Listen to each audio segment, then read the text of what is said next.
Magandang umaga sa inyong lahat. So ayan, first time na nakalabas ng bahay pero nasiraan ng tricycle. Pero good mood pa rin ako guys. Alam niyo kung bakit? Syempre magkakapera ako mamaya, magkaka-pay out ako. Sana all.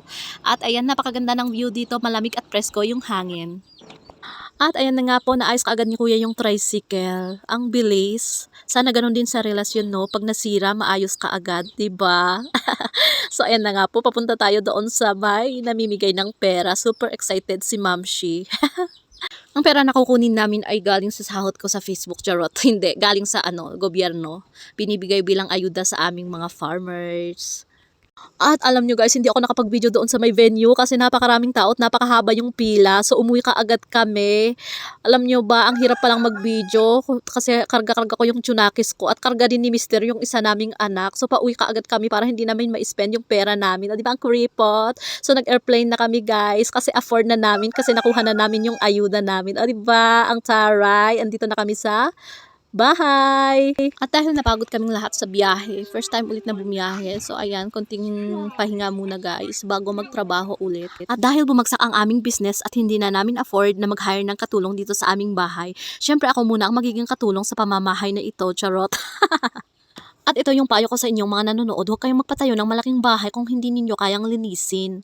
Kasi pag nawalan kayo ng katulong, hindi ninyo kayang linisin ang mga yan. O diba, tignan nyo, tulad sa akin, may first floor at second floor yung bahay namin.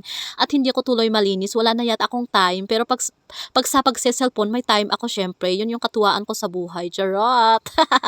At syempre, nilinis ko na rin yung ref na ito kasi nagsawa na ako at ipapamigay ko na. Kasi matagal nang walang laman at wala nang silbi. At out of 5%, 1% na lang yung nilinis ko guys kasi umiyak ka agad yung tsunakis ko.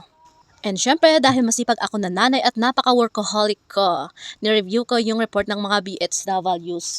Ito ay tungkol sa environmental, health, and sanitation services bago ko ipasa ito sa munisipyo. At kahit hindi malaki yung sahod namin dito, okay lang yan kasi tinatawag kaming noble volunteers. Ang sarap sa feeling. Ew. So pinahinga ko muna ang aking leeg at aking mga mata guys. Buti na lang may gentleman akong junakis. Yung mata ko guys ayokong abusuhin kasi ginagamit ko ito para makita ang pagkakamali ng ibang tao.